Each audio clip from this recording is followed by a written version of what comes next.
I realized that my past 2-3 years I have been not talking loud enough, and it is very less loud or more closer to being quiet, and it sometimes sounds like I'm mumbling if you don't pay attention and if you're like just looking at someone else and just hearing what I'm saying, half-assly hearing to what I'm saying, it will sound like a bug talking or something like that, so it would be annoying. So for that, I will talk with more sound, with more being a little louder. So, that being said, today I'm gonna talk about this crazy ass anime that I have watched, and its name is Nukitashi the Animation. I have seen weird ass HS anime. I have history, alright? I have history. And in that history, I haven't seen an anime that is anything like this.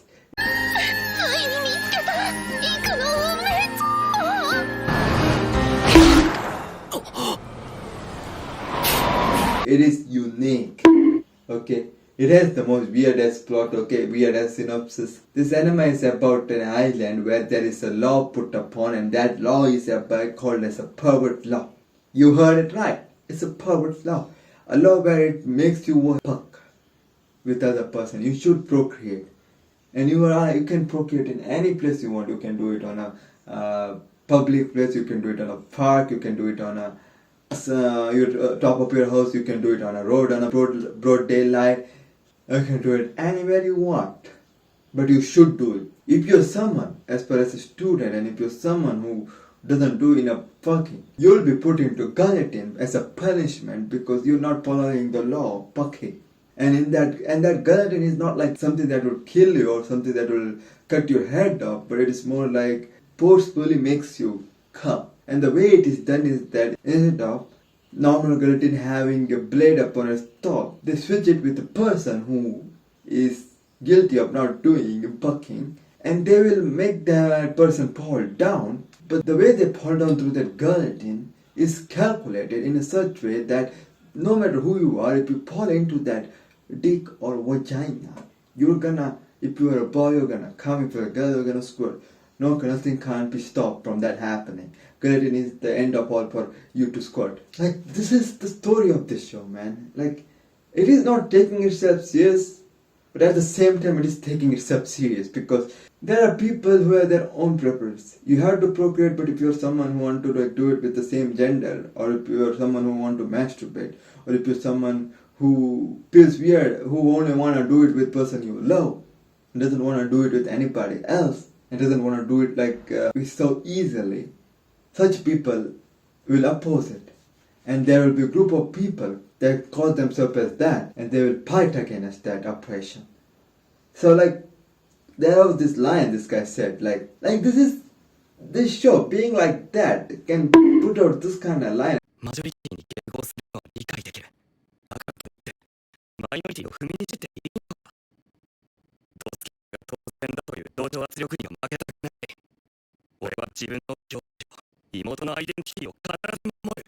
And it's like, hell yeah, man, he's right. You know, you just can like take that idea of power law and put some kind of like crazy as oppression kind of law where people don't like it and put that in there and make this show again. It will be the most serious show, and you don't think that it is anything weird.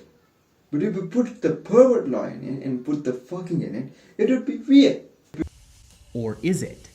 Cause when I watched this show, even though it was absurd, even though it was crazy, there is some meaning behind it. There is something they are trying to teach us here. There is some lessons they're trying to teach that are important. First of all, when the MC is introduced, he's alone with his sister who both doesn't wanna do it like the law says them to do. So they are already outsiders, and then eventually they found other people who have the same problem. They find friendship over there. They know more about each other. They have strong bond with each other. And then our MC goes to the other side to like infiltrate. And he starts to realize that this side is also, doing it because it's their job. This is where their livelihood is held upon.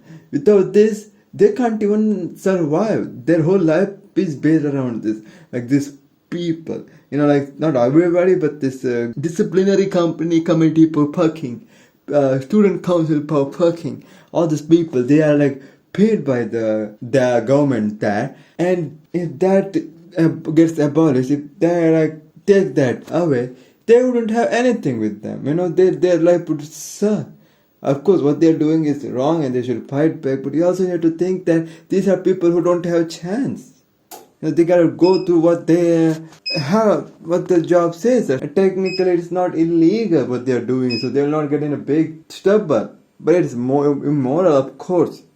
But it does give this other side. Like it's giving that much depth to the story about fucking. And like how minorities are treated. And in such condition as pervert love, where some people don't like power, and that seems the norm. But there in that island, that is not the norm. If you're someone who's like thinks that okay, what they're doing, fucking to some random people, is I don't like it, I don't want to do it. You are the weird one. And there are more stuff like this they put in that crazy ass show. So I guess yeah, that's why I think that way.